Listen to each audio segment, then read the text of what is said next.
Pagi buat sahabat-sahabat dimana saja berada. Kita ketemu lagi bersama saya di channel Anak Medan Bersuara. Salam perjuangan, hidup rakyat Indonesia. Sahabat-sahabat, dengan gempita dan gembira saya hari ini memberitahukan kepada teman-teman, ada kabar-kabar yang sangat super gembira. Dan mungkin kabar gembira ini pasti tidak akan menyebabkan chaos seperti apa yang disampaikan oleh beberapa hari yang lalu oleh pengacara tim kuasa hukumnya Pak Jokowi jika menunjukkan ijazah aslinya. Aneh tapi nyata. Memang itulah dia, sahabat-sahabat. Bagaimana? Apa kabarmu, sahabat-sahabat, subscriber? Terlebih dahulu saya tetap mengucapkan terima kasih ya kepada sahabat-sahabat yang sudah memberikan atensi terhadap upload video saya, terhadap konten yang saya buat di pertama atau pagi menjelang siang dan di sore hari. Namun teman-teman, kalau ada kesalahan, saya mohon maaf. Dan jika ada komentar ataupun masukan, silakan tulis di kolom komentar yang hari ini. Pagi ini kita akan memberitahukan, atau saya akan memberitahukan, pasti teman-teman sudah tahu juga, dan sudah sangat lebih tahu daripada saya. Apa itu? Pertama, kita mengucapkan terima kasih kepada Pak Prabowo ketika pada saat dia melakukan kunjungan ke beberapa negara, kemarin ke Singapura dan lanjut ke Rusia atas undangan Presiden Rusia. Teman-teman, di situ Pak Prabowo langsung mengadakan konferensi pers ya terhadap beberapa instansi atau pejabat publik, termasuk Gubernur Aceh, Gubernur Sumatera Utara, kita sudah tahu siapa namanya, Bobi Nasution.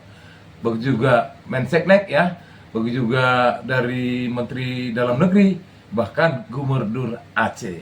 Namun sebelum saya sampaikan, Pak Prabowo ya sudah memberitahukan dan mensahkan bahwasanya 4 pulau tersebut, ini dia teman-teman ya, sudah menjadi milik warga Aceh atau sahabat kita, warga Aceh, Nengguru Aceh.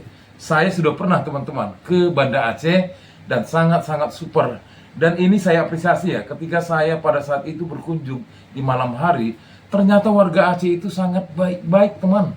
Ya, saya tidak, ketika saat itu saya membawa keluarga ya, anak saya 3 dan istri, dan via darat teman-teman ya, dari Medan ke Banda Aceh dan lanjut ke Pulau Sabang. Ternyata pada waktu saya tiba di Banda Aceh, itu gelapnya kemana-main jalanan itu, karena memang jalannya sangat-sangat cantik. Dan saya langsung, ini cerita nyata ya, saya berhenti di tempat rumah makan dan saya lihat di situ ada bus tangki yang akan mau bergerak ke arah Banda Aceh. Dan saya minta tolong, ternyata sambutannya sangat luar biasa. Saya digiring terus sampai ke kota. Dan sampai di kota, kita kebingungan dong untuk mencari hotel, karena pada saat itu sudah larut malam ya, anak-anak udah pada tidur. Ada sekumpulan anak-anak ya, sedang berada di namanya pun di emper-emperan, dan sambil merokok. Saya tanya dan minta tolong, dan anak muda tersebut mengantar saya langsung ke hotel yang terdekat, dan saya berikan uang tip. Mereka tidak terima. Sungguh sangat luar biasa pengalaman yang pernah saya alami. Dan begitu juga ketika sampai di Pulau Sabang, saya disambut sangat luar biasa.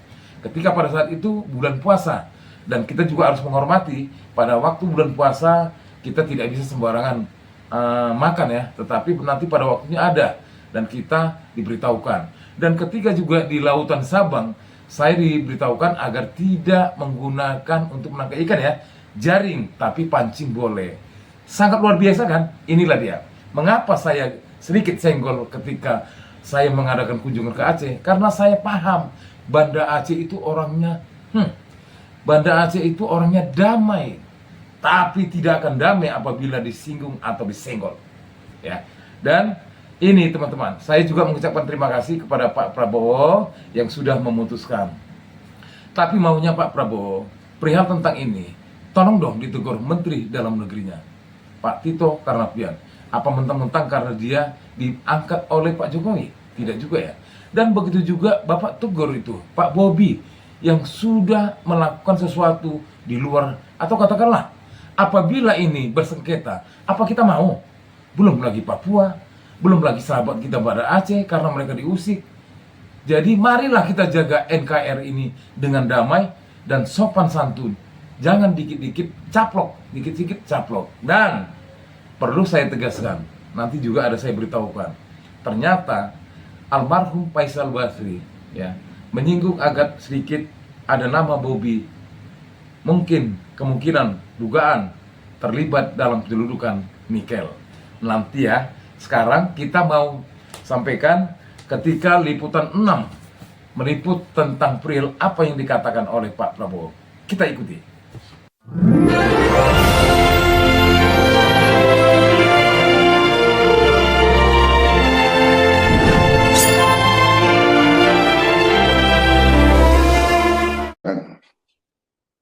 Baik Pak, terima kasih.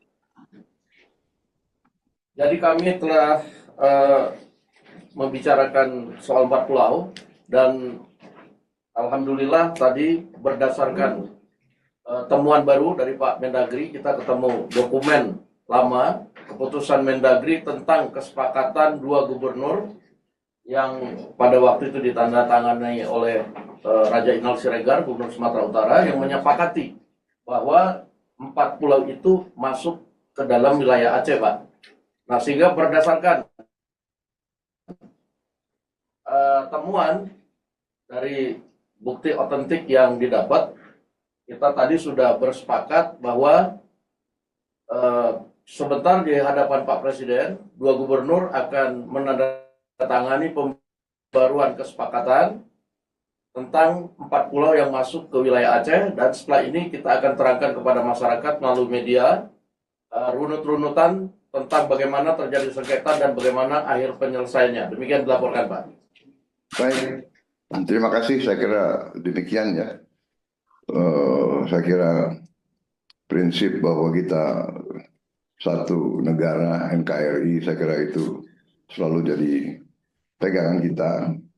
Tapi alhamdulillah kalau memang dengan cepat sudah ada pemahaman bersama, penyelesaian, saya kira baik sekali. Jadi segera saja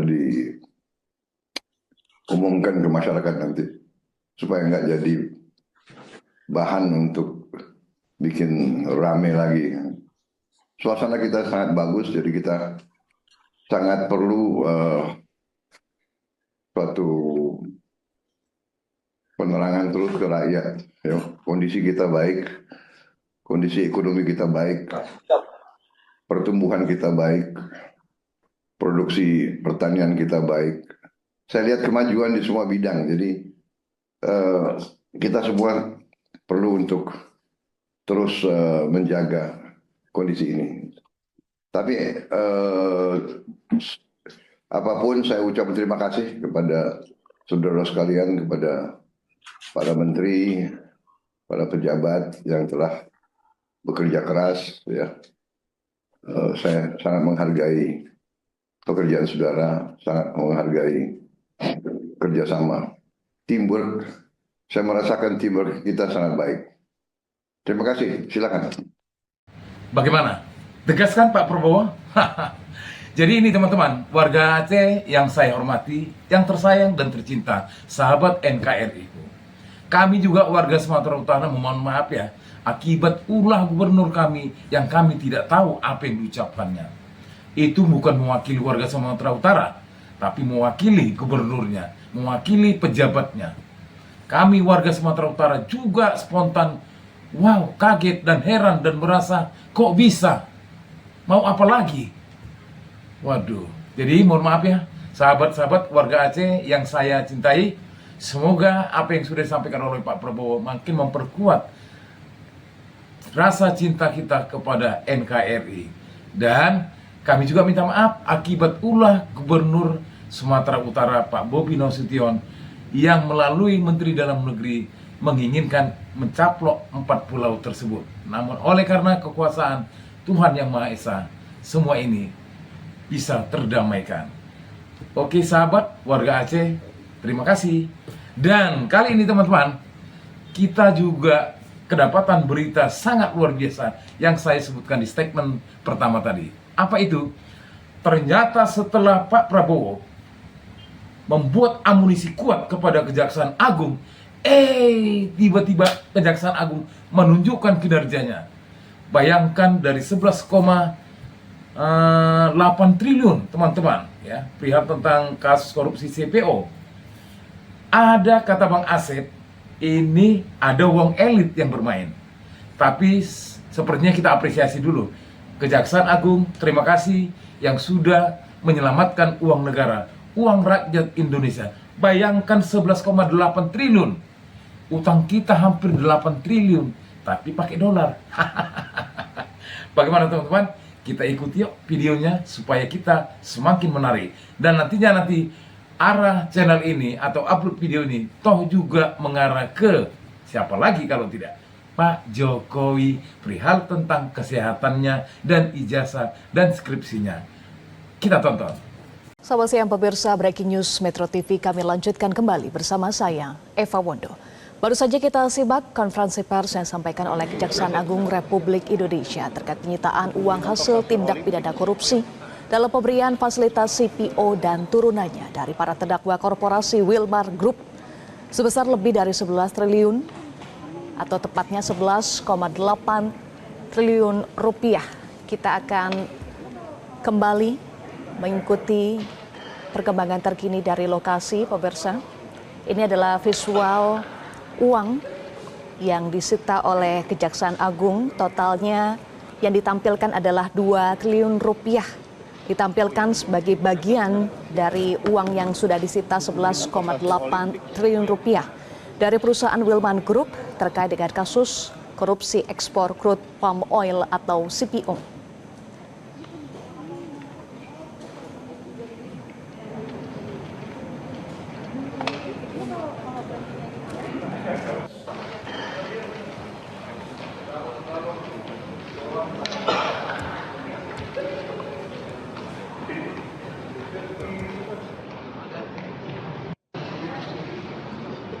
Oh iya,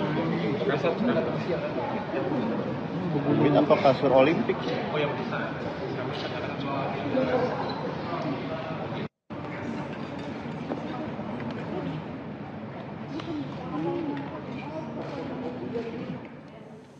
Pemirsa, kami ajak Anda untuk membahas terkait dengan Kejaksaan Agung yang menyita uang 11,8 triliun rupiah dari kasus korupsi CPO. Sudah bergabung bersama kami mantan hakim yang juga pakar hukum pidana, Asep Iwan Iriawan. Selamat siang, Kang Asep. Selamat siang juga, Mbak Eva. Ya, perkembangan terbaru dari kasus korupsi CPO, Kejaksaan Agung sita uang 11,8 triliun rupiah. Apa respon Kang Asep terkait dengan penyitaan yang dilakukan oleh Kejaksaan Agung ini? Ya, yang pertama kita apresiasi kepada Kejaksaan Agung ya telah menyita dari perbuatan koruptor seperti itu. Kedua, ini kan seharusnya dari dulu, itu artinya Kejaksaan Agung mengikuti perkembangan ini, akhirnya sudah terbukti ada bukti permulaan, maka dia menyita barang-barang itu ya. Saya kira kita apresiasi acungan jempol kepada Kejaksaan Agung yang selama ini ya telah menyita harta koruptor yang nilainya besar, triliunan malah kan. Nah sekarang juga tampak juga ya tidak hanya di sisi penegak hukum, tapi di sisi yang menyangkut aset-aset negara, kekayaan negara ternyata dilakukan oleh permainan CPO ini begitu besar gitu kan. Kita ya harus mendukung, kita apresiasi dan kita harus dukung dan kita terus kepada pihak-pihak tertentu untuk menghormati proses hukum ini. Jangan sampai ketika Kejaksaan melakukan penyitaan ada pihak-pihak tertentu yang masih di belakang layar. Tapi kita sekiranya harus dukung Kejaksaan Agung atas penyitaan yang nilainya sangat besar ini ya. Sejauh mana penyitaan ini juga menjadi bagian Kang Asep untuk mengembalikan keuangan negara atau kerugian negara yang diakibatkan oleh kasus korupsi? Ya, saya kira kan kasus korupsi itu kan kejahatan serius yang tangani sangat luar biasa. Nah sekarang sangat luar biasa ternyata barang bukti yang begitu disita itu nilainya triliun yang sangat luar biasa. Cuma nanti kita kan publik berharap, ya penyelesaiannya jangan di awal wah ujungnya ye gitu. Kita berharap nanti bahwa penyitaan ini akan menyeret orang-orang yang selama ini namanya selalu jadi perbincangan publik untuk ditaat ke publik ya ada ditindaklanjuti. Artinya pelaku-pelakunya menyangkut entah penguasa atau pengusaha yang sangat kuat harus dibongkar. Kalau nggak dibongkar ya nanti masyarakat hanya di awal aja. Tapi kita apresiasi lah, percayalah sama Kejaksaan Agung, kita berharap dibongkar semuanya ini. Ya jadi triliunan kasus CPO ini tidak menyangkut, sekali lagi tidak hanya menyangkut 1-2 orang, tapi kan beberapa orang termasuk korporat kan. Ya, jangan-jangan juga menyangkut pihak-pihak tertentu yang punya kekuatan tertentu gitu kan. Jangan-jangan terafiliasi oleh kekuatan tertentu juga. Nah ini harus dibuka. Saya yakin, percayalah, harus dibuka oleh Kejaksaan Agung seterang-terangnya biar jelas gitu. Oke, uang sudah disita ya Kang Asep. Lalu bagaimana penelusuran dari uang ini untuk mengungkap kasus ini lebih luas lagi dan juga menetapkan tersangka baru dalam kasus ini? Ya, justru kan tidak mungkin uang sebanyak itu. Kita belajar dari kasus Sirika Jarob. Kita belajar dari kasus-kasus sebelumnya. Aku pasti menyebut nama-nama orang, kan berarti tidak sendiri. Ada tadi saya katakan ada pihak-pihak lain. Setidak-tidaknya punya tak pengusaha, tak penguasa, siapapun yang punya kekuatan itu singkutan. Tidak mungkin uang sebanyak itu disita oleh Kejaksaan Agung kalau Kejaksaan Agung tidak punya bukti permulaan. Artinya apa? Penyitaan itu kan tindakan ya yang dilakukan oleh pihak yang berwenang yang menghindari ada pengalihan, kemudian ada pemindahan, itu juga jangan-jangan juga ada diumpetin lah bahasa anak sekarang tuh, diumpetin padahal itu ada permainan pihak-pihak tertentu, entah pengusaha, entah penguasa, ya dalam arti mereka punya kedudukan. Tidak mungkin uang segitu ya hanya dari satu pihak, ya berarti ada orang-orang tertentu yang harus dibuka. Dan saya percaya pasti Kejaksaan Agung begitu menyita uang ini akan merembet kepada orang-orang tadi yang saya bilang, orang-orang yang punya kekuatan, ya itu harus dibuka siapapun sekali lagi, ya. Dan sekarang Kejaksaan sekarang dapat apresiasi dari publik kan dengan kejadian-kejadian sebelumnya, bahkan menyangkut penegak hukum, dan Kejaksaan membuka. Kalau itu tidak dibuka, ya saya yakin tahu lah ini siapa pengusaha, siapa penguasa yang bermain di CPO ini. Ini dari beberapa waktu yang lalu udah kita kumpulkan juga di Metro kan. Dari CPO ini ada orang-orang yang bermain gitu. Nah orang bermain ini kan tidak mungkin rakyat kecil, pasti wong elit, bukan wong elit. Wong elit tadi pasti penguasa dan pengusaha yang punya kekuatan. Nah ini namanya harus dibuka gitu kan. Ya kita hormati ajas praduga tak bersalah. Tapi publik sudah tahu lah siapa pemain CPO ini kan. Apalagi di kalangan mereka-mereka gitu kan yang ekspor impor tuh siapa pemain ini yang selama ini mendapatkan privilege, mendapatkan keutamaan, mendapat fasilitas. Nah sekarang ketahuan sama Kejaksaan Agung yang tidak pandang bulu, disikat sama Kejaksaan, dan kita cukup wow gitu kan. Ih nilainya gitu amat ya. Udah bukan main ratus miliar, tapi udah mainnya triliun. Tapi saya kira di kalangan-kalangan tertentu itu udah pada tahu bahwa dari dulu itu permainan itu udah ada. Cuman sekarang dulu kan berharap institusi penegak hukum lain, tapi sekarang kita udah percaya sama Kejaksaan Agung. Ya kalau yang Agung bisa membongkar nilai-nilai yang triliunan, dan itu kan nilai uangnya, ya biasanya kan kita itu dari bank, ya karena yang disimpan. Sekarang kan ya, beberapa kasus tidak hanya CPO, sebelumnya uang-uang tunai yang disimpan di tempat-tempat tertentu dalam bentuk tunai gitu kan. Nah itu yang memang harus, uang ini kan tidak mungkin tidak ada pemiliknya. Saya yakin di pemiliknya ya tadi yang sering saya katakan, uang elit. Ya mereka tadi penguasa dan pengusaha yang punya kekuatan tertentu yang dulu mungkin mendapatkan fasilitas-fasilitas perlindungan ya entah oleh siapapun namanya punya kekuasaan. Nah sekarang kebetulan Kejaksaan membuka gitu kan, istilah kampung saya, woi kenyahuan, woi ketahuan. Nah ketika ketahuan ini publik perlu ya ajas transparansi, publikasi, bahwa ini harus dibuka seterang-terangnya. Karena dari dulu kan hanya bisik-bisik tetangga, sekarang terbukti dan Kejaksaan melakukan penyitaan dan nilainya sangat aduhai gitu kan. Waduh itu sangat mengerikan sekali uang segitu kan. Nah, itu harus dibuka, orang-orang harus dibuka. Tapi saya yakin Kejaksaan udah tahu, cuman mungkin nunggu waktu lah. Oke.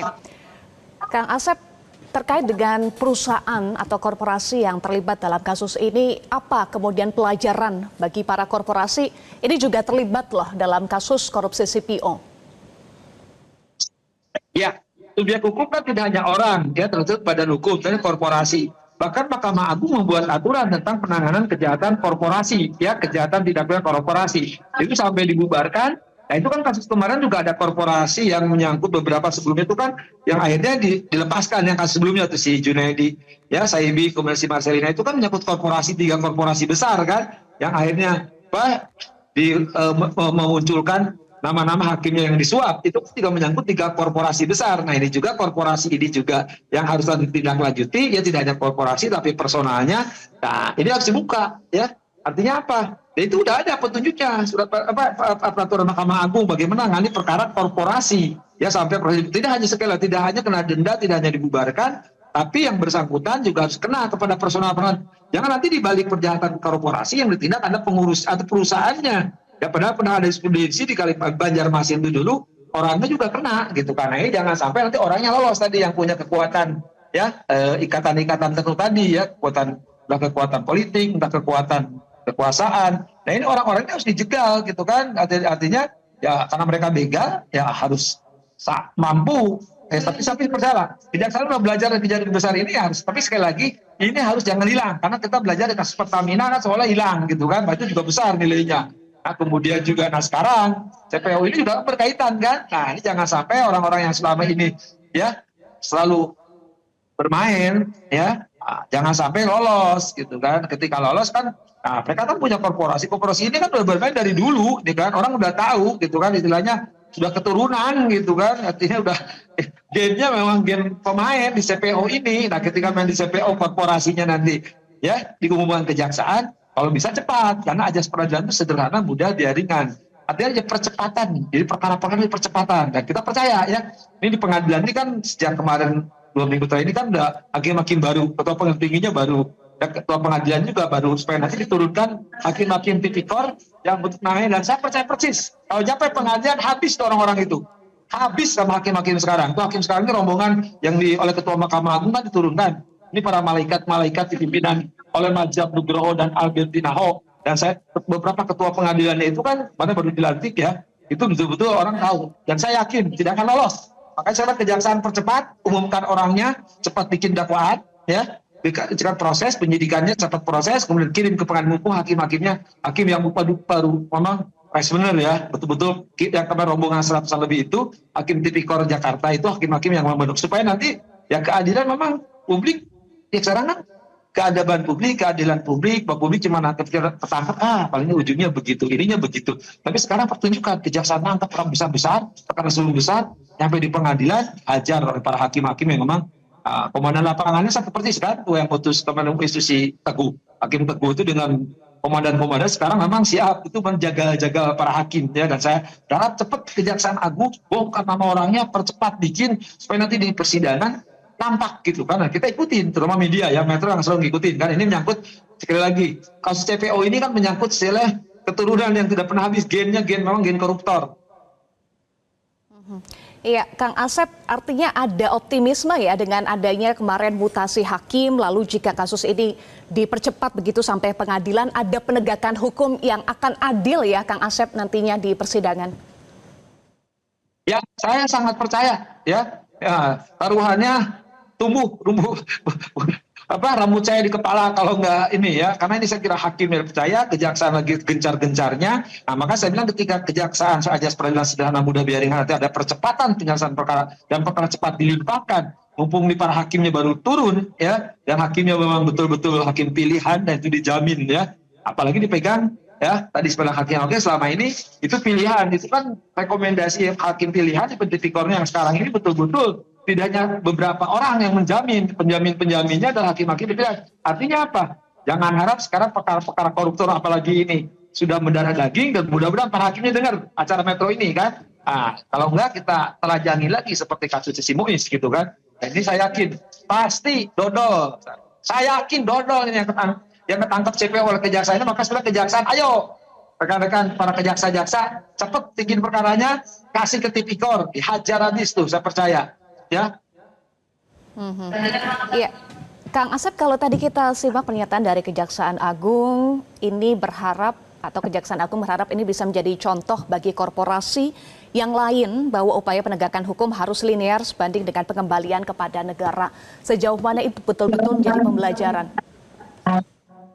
Ya, ini betul, Mbak. Ini ada linear, lurus gitu kan. Artinya ketika kejaksaan capek-capek menangkap, sekali lagi, ini kekuatan yang sangat besar, korporasi ini di belakangnya itu ya. Tadi saya katakan penguasa dan penguasa yang punya kekuatan yang begitu besar, dan turun-temurun yang sekiranya dulu tidak tersentuh, sekarang oleh tersentuh kejaksaan, ya karena kejaksaan udah punya, saya kira ya, dengan kejadian kemarin punya percaya diri dan publik mendukung. Nah, tinggal tadi saya katakan sekali lagi, percepatan bagaimana kejaksaan ya menangani perkara ini untuk tidak lolos. Dan saya berani memastikan kalau nyampe pengadilan tipikor dengan hakim-hakim yang baru diterjunkan oleh Mahkamah Agung. Tadi saya katakan satu kata, dodol pasti mereka. Ya, siapapun pengacaranya jangan harap. Ya, perkara ini yang menyangkut saya tadi katakan sudah turun temurun.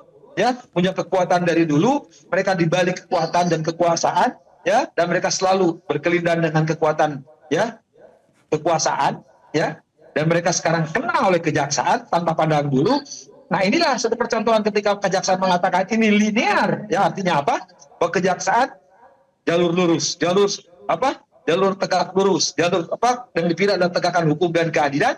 Ketika mereka menyangkut yang orang selama ini tidak menyentuh orang-orang itu dan korporasi itu karena tanda petik, ya saya berani mengatakan, ya mereka misalnya ini kan ketakutan atau paling minimal ogah atau paling minimal sungkan. Nah sekarang ini bukan ogah tapi sungkan, tapi keberanian begitu hebat kepada kejaksaan, ya yang menyentuh korporasi ini, ya sekali lagi, dan korporasi ini kan sangat kuat, sekali lagi sangat kuat, berakar bercokol ya, yang sangat kuat pakai kekuatan politik, kekuatan keuangannya, ekonomis, politis, bahkan secara psikologis juga orang takut, bahkan tadi saya bilang takut, segan, ya. Nah sekarang ketika dihajar oleh kejaksaan, sartanya disita yang nilainya begitu besar, ya. Nah, publik ya sorak-sorai lah. Man sekarang tinggal tadi ketika kejaksaan udah capek, ya udah kita apresiasi, sudah menyentuh nilai yang sangat besar, tinggal nanti di pengadilan. Nah, saya kebetulan yang di pengadilan itu kan tadi Ketua Mahkamah Agung Narto mengatakan 100 perak pun saya pecat kata Jaksa Agung, kata Ketua Mahkamah Agung. Dan mereka sudah dimarahin kan,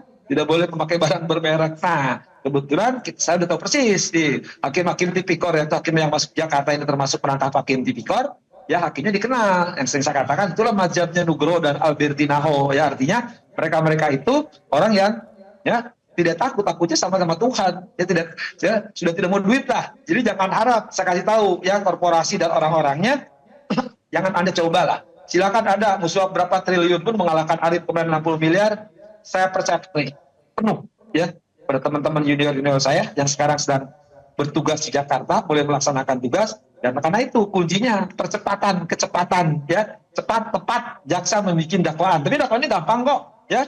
Nah, bagaimana CPO ini bermain uang itu pasti itu kejahatan korporasi. Artinya satu, nanti pasalnya berlapis, kejahatan korporasi kenakan keuangan negara. Nanti ada perma Mahkamah Agung yang minimumnya sampai maksimum sekian negara dirugikan, kan sampai 20 tahun bahkan sampai mati ancaman hukumannya. Kedua, pencucian uang jangan lupa juga jangan-jangan mengalir ke pihak-pihak tertentu. Nah, pihak tertentu yang dulu misalkan punya kekuatan, punya kekuasaan, punya daya tahan yang begitu hebat, sentuh.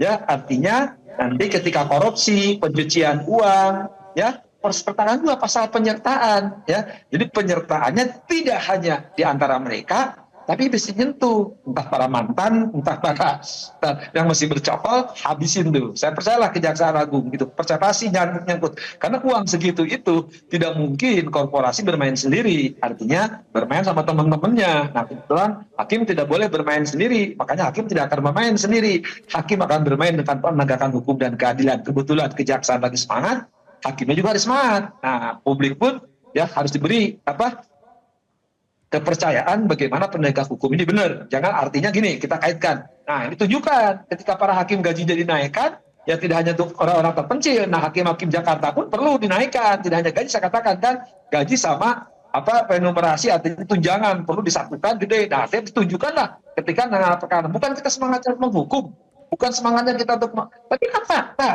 bahwa yang sekarang disita oleh Kejaksaan Agung ini kekuatan saya katakan tadi, kekuatan yang dari dulu yang tidak tersentuh. Karena mereka di balik itu punya kekuatan. Yang sang penguasa dan penguasaannya berkelindan. Nah ketika sekarang kena, nah harus diseret semuanya. Ya. Jangan pandang bulu, tidak usah takut, yakin rakyat di belakang Kejaksaan Agung. Baik, jadi penelusuran, follow the money, dan juga pelimpahan berkas perkara juga harus cepat ya, Kang Asep. Kang Asep, tadi juga Kejaksaan Agung menyatakan pemasukan uang yang disita menjadi bagian yang tidak terpisahkan dari memori kasasi agar dapat dipertimbangkan Hakim Agung sebagai ganti rugi atas kerugian yang ditimbulkan oleh korporasi. Nah itu soal ganti rugi, bagaimana soal penegakan hukumnya agar penegakan hukumnya juga tetap tajam, Kang Asep?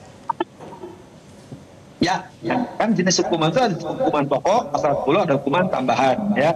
Nah, ada juga denda, ada juga ganti rugi. Nah, nanti sekira bagaimana kekuasaan kehakiman, Mahkamah Agung dan jajaran peradilannya menentukan ganti kerugian sesuai yang diambil itu, ganti kerugian disita, ya, dan itu dikembalikan kepada negara. Jangan sampai kan ada perkara sebelumnya, ya, itu barang itu dikembalikan kepada terdakwa. Adanya permainan-permainan dari pihak-pihak tertentu. Nah, sekarang kan kejaksaan berharap yang nilainya gede itu supaya nanti uangnya balik kepada negara. Bahkan tidak hanya itu, yang supaya ditelusuri kepada pribadi termasuk keluarganya, anak istrinya, gitu kan. Nah, ini perlu. Jadi artinya apa?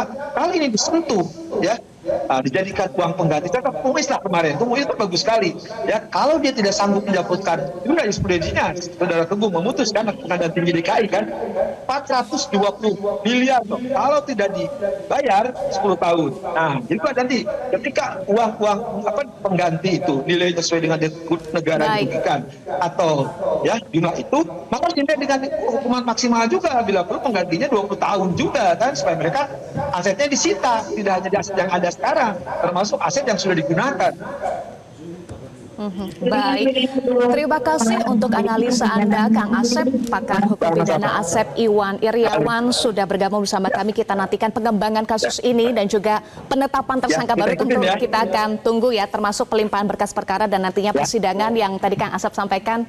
Optimis hukumnya akan betul-betul tajam ya. Terima kasih. Saya, Anak Medan Bersuara, sepakat apa yang dikatakan oleh Kang Asep tadi ya. Pertama, kita apresiasi kinerjanya Kejagung yang sangat luar biasa. Dan memang ini yang kita tunggu-tunggu. Karena ketika mengenai Pertamina juga ya, ini yang kita tunggu-tunggu ya. Dan Pertamina juga harus dilakukan oleh Kejagung untuk bisa menyita uang negara, uang rakyat yang sudah mereka gunakan. Luar biasa. 11,8 triliun. Dari 11,8 triliun, uang yang dipertontonkan bayangkan seperti gunung. Wow, 11,8 triliun teman-teman itu sudah bisa membangun rumah warga yang tidak punya rumah, sekolah-sekolah, infrastruktur. Bayangkan utang kita 8.000 triliun kalau tidak salah ya. Jadi inilah yang menyebabkan kita itu menjadi sangat luar biasa kemiskinan yang terjadi. Pak Prabowo berusaha secara pelan untuk melepaskan diri dari kungkungan mungkin ya dari mereka yang mungkin penguasa-penguasa yang lalu. Secara perlahan dia akan melepaskan diri dan akan menunjukkan taring macan Asianya. Bayangkan secara perlahan, tapi pasti teman-teman.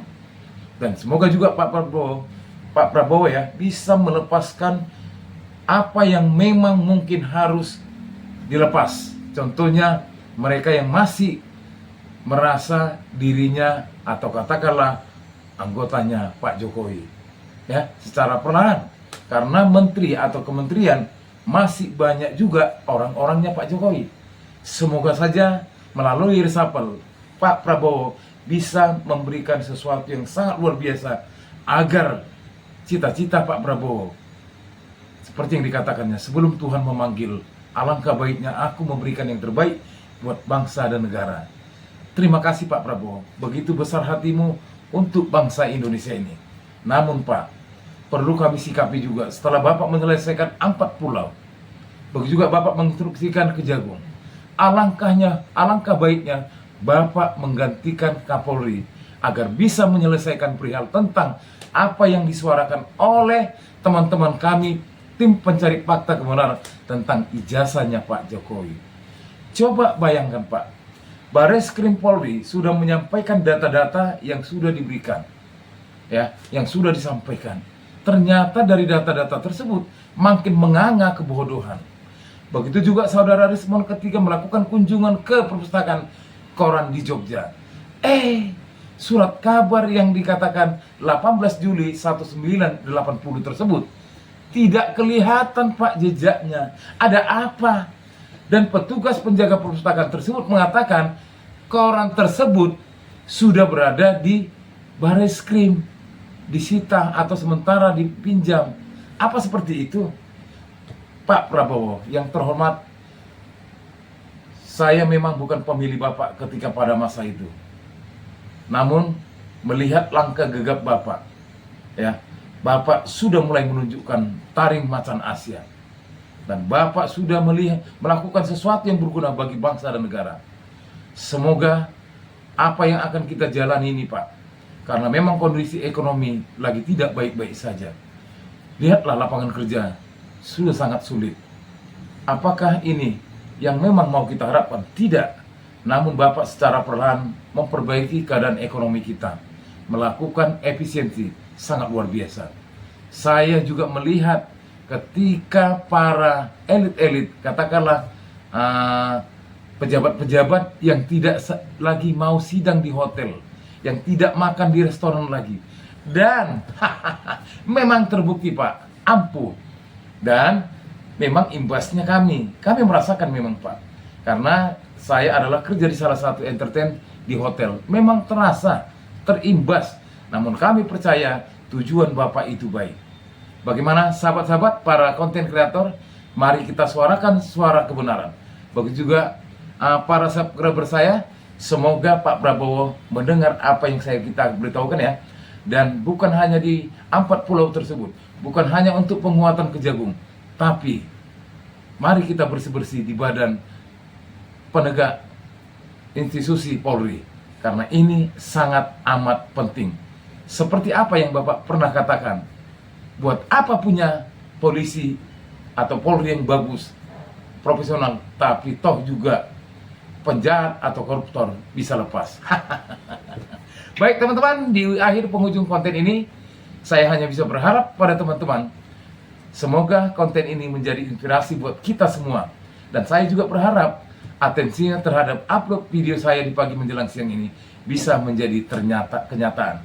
Salam perjuangan, hidup rakyat Indonesia, hidup kedaulatan rakyat. Merdeka, merdeka, merdeka.